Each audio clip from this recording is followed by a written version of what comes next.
अस्सलामुअलैकुम वरहमतुल्लाहि वबरकातुहू। कैसे हैं आप सब? उम्मीद है कि आप सब खैरियत से होंगे। आज की इस वीडियो में हम बेसिकली कंटिन्यू करने जा रहे हैं अपनी उस सीरीज़ को जो हमने स्टार्ट की थी related to MCQs point of view according to the point of PPSC, FPSC, KPSC and so on. ठीक है, तो अगर आप मेरे चैनल पे न्यू हो तो आप सब्सक्राइब कर लें, क्योंकि इस वीडियो जो सारी वीडियोस हैं इसके अंदर मैं ना सिर्फ आपको स्पेसिफिक एमसीक्यूज देती हूँ बल्कि वो रिपीटेड एमसीक्यूज आपको प्रोवाइड किए जा रहे होते हैं जो बार बार इन पेपर्स में आए हुए होते हैं। ठीक है, और स्पेसिफिकली जो हमारा कंसर्न होता है वो लिटरेचर से रहता है। और इसके एक प्लस पॉइंट मैं आपको बता दूं, आपको इसकी जो है नोट्स भी मेरे जो व्हाट्सएप चैनल है वहाँ पे मिल जाएंगे। चूँकि हमने इस वीडियो को इसको स्टार्ट किया हुआ था और यहाँ पे जो मेरा अगर आप देखो तो यहाँ पे मैंने लिखा है 900+ top most repeated MCQs of English literature. यकीनन मैं ये सारे 900+ को इंशाल्लाह डिस्कस करूँगी, लेकिन हम एक ही वीडियो में इसके डिस्कस नहीं कर सकते। हम आहिस्ता आहिस्ता इसको डिस्कस करेंगे, जिस तरह हमने पहले एक सीरीज़ को स्टार्ट किया है तो ये भी उसी की फॉर्म में कंटिन्यू रहेगा। एनीवेज, हम अपने आज की वीडियो को स्टार्ट करते हैं। The very first MCQs we have, what is in memory of W.B. Yeats? W.B. Yeats basically एक Irish poet, dramatist and playwright रह चुके हैं। 1865 से लेकर 1939 तक इनका टाइम स्पैन था। इन्होंने ये पोइम लिखी है इन मेमोरी। ठीक है, इन मेमोरी बेसिकली इनकी पोइम थी that was published in 1939 in the form of elegy. ठीक है, The correct answer here is point. The next MCQs we have, name of the writer of the novel Ulysses. अच्छा, ये जो important है ये MCQs आपने ज़रूर इसे नोट डाउन करना है। बेसिकली जो यूलिसीज है ये एक पोइम भी है, ठीक है, और ये एक नोवेल भी है। यहाँ पे पूछा गया है नोवेल का नाम। आपको मैं आपकी अंडरस्टैंडिंग के लिए बता दूँ, ये जो यूलिसीज के नेम से जो नोवेल थी वो लिखी थी जेम्स जॉयस ने, who was an Irish writer. ठीक है, आयरिश नोवेलिस्ट था और इसे पब्लिश करवाया गया था 1922 में in the form of novel by James Joyce. और इसके अंदर जो राइटर ने बेसिकली ये मॉडर्न इरा से बिलोंग करते तो उन्होंने स्ट्रीम ऑफ कॉन्शियसनेस के टेक्निक को यूज़ किया था।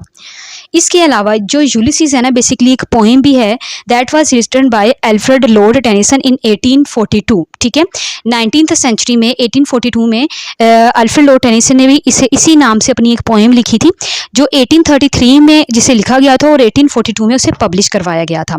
ये थोड़ी सी कन्फ्यूजन आ जाती है, ये दो फॉर्म में है, इसी नाम से एक नोवेल है और एक हमारे पास पोइम है। The next MCQs we have, which queen of England's Gloriana in the Fairy Queen represent? The Fairy Queen basically एक वर्क है that was written by, एक पोइम है written by एडमंड स्पेंसर। ये एक एपिक पोइम थी जो 1959 में जिसे पब्लिश करवाया गया था इन 6 पार्ट्स। अब इसके अंदर उन्होंने कहा है कि जो ग्लोरियाना का कैरेक्टर है वो किसको रिप्रेजेंट करता है। बेसिकली जो ग्लोरियाना का कैरेक्टर है वो क्वीन एलिजबेथ को यहाँ पे रिप्रेजेंट कर रहा है। अब जो क्वीन एलिजबेथ आपको पता होगा, अगर आपने लिटरेचर से रिलेटेड थोड़ा सा भी आपको नॉलेज है, तो जो क्वीन एलिजबेथ हैं हमारे पास, ये ट्यूडर डायनेस्टी की सबसे ज़्यादा ड्यूरेशन का, डायनेस्टी के अंदर जो सबसे ज़्यादा रूलिंग का ड्यूरेशन था वो इनका था। इनका टाइम स्पैन जो हमारे पास रेनेसांस में आता है, लाइक इनका रूलिंग टाइम स्पैन आता है 1558 से 1603 तक आता है। ठीक है, और इसे क्वीन एलिजबेथ 1 इनका नाम था। और इनके पीरियड को, चूँकि रेनेसांस से बिलोंग करती हैं, और इनके पीरियड को हमारे पास the golden age of English literature भी कहा जाता है। MCQs number 4, which novel of R.L. Stevenson presents a parable of good and evil? अब R.L. Stevenson इन्होंने बेसिकली अपना वर्क लिखा था doctor Jekyll and mister hide. ये जो वर्क है इनका इन the form of novella publish हुआ था इन 1886 में। अब जो R.L. स्टीवेंसन का पूरा नाम था रॉबर्ट लुइस स्टीवेंसन और इनका टाइम स्पैन था 1850 से 1894। ये एक स्कॉटिश नॉवेलिस्ट रह चुके हैं। अब ये देखें, अगर हम फेमस राइटर्स देखें ना, तो फेमस राइटर्स में हमें जो है दूसरे जैसे जेम्स जॉयस वगैरह, वर्जीनिया वुल्फ जैसे नॉवेलिस्ट देखने को मिलते हैं। लेकिन ऐसे राइटर जिन्होंने बहुत अच्छे वर्क्स प्रोड्यूस किए, जैसे मिस्टर हाइड हो गया और भी बहुत सारे, तो उनको भी MCQs में पूछा जाता है। इसलिए इनकी थोड़ी थोड़ी जो डिटेल्स है वो मैं आपको देती हूँ। यहाँ पे आपको MCQs डिस्कस करने का पर्पस ये नहीं होता कि आपको स्पेसिफिकली किसी एक MCQs का जवाब देके बस उसको फारिग कर दिया जाए। नो, ऐसा नहीं है। आप अगर देखो तो प्रीवियसली मैं जितने भी MCQs डिस्कस करती हूँ, अगर इवन मैंने आज तक जितने भी अपने चैनल पे अपलोड किए हैं, उन सब के अंदर आपको ना सिर्फ MCQs मिलेंगे बल्कि MCQs के अंदर डिस्कस होने वाली जो मेन पॉइंट्स होते हैं उनकी थोड़ी बहुत डिटेल भी मिलती रहेगी। क्योंकि हम देखते हैं कि जो PPSC जो भी हमारे पास पेपर्स आते हैं उसमें स्पेसिफिकली वही उठा के क्वेश्चन नहीं किया जाता। सम केसेस में होता होगा लेकिन वैसे ही क्वेश्चन नहीं किया जाता, उसे मोल्ड करके किया जाता है। जैसे कि मैंने आपको यहाँ पे हमारे पास क्वेश्चन क्या है कि नोवेल बतानी है यूलिसिस, हो सकता है आपको पोइम आ जाए, ठीक है, जो हमारे पास टेनिसन ने लिखी थी अगर आपको पता होगा कि यूलिसिस एक नॉवल भी है और एक पोइम भी है तो फिर ही आप उसे अटेम्प्ट कर पाओगे ना। MCQs number 5, Forster's and novel are room with a view is set in. अब इनकी जो नॉवल थी ये कहाँ सेट हुई है, इसकी जो सेटिंग है वो इटली में रखी गई है, ठीक है। और ये जो नॉवल है बेसिकली इट वाज पब्लिश इन 1908।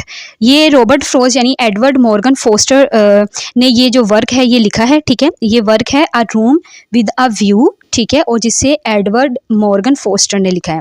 और Edward Morgan Foster English author थे जिन्होंने अपने बहुत फेमस वर्क को प्रोड्यूस किया था, जिसमें a passage to India that was publish in 1929 and 7 aspects of novel that was publish in 1927। ये इनके इंपॉर्टेंट वर्क्स माने जाते हैं, ठीक है। ये अ रूम विद द व्यू भी इनका इंपॉर्टेंट है, लेकिन अ पैसेज टू इंडिया ये इनका मोस्ट इंपॉर्टेंट वर्क जो है माना जाता है, जिसके अंदर वो ऑटोबायोग्राफिकल एस्पेक्ट्स भी डिस्कस करते हैं अपने।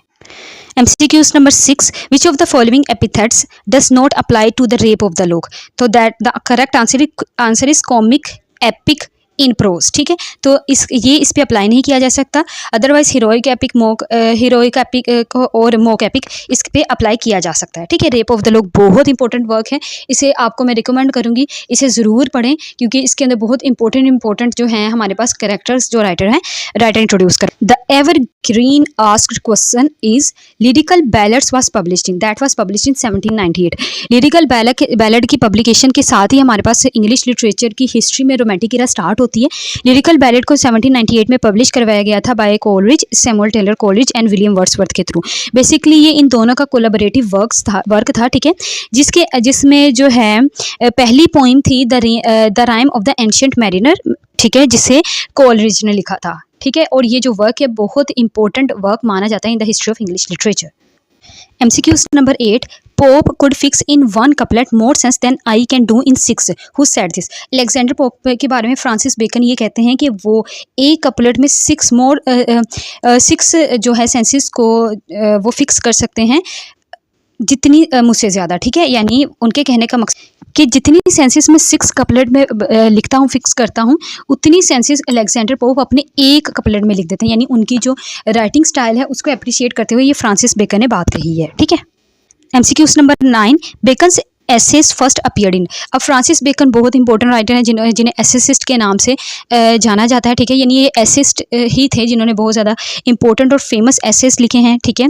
अब फ्रांसिस बेकन का यहाँ पे बताया गया है कि फर्स्ट अपीयर्ड कब, तो इन्होंने बेसिकली अपने एसेस को कलेक्शन की फॉर्म में पब्लिश करवाया था, that was first publish in 1597, ठीक है।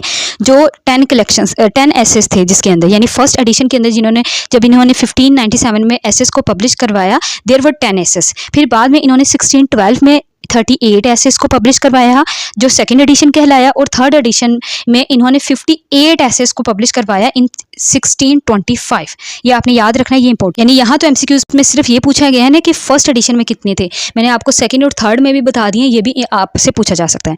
The next MCQs we have, who ruled over England during the Georgian age in the modern period. तो Georgian age in the modern period जो थी उसको रूल किया था जॉर्ज फिफ्थ ने।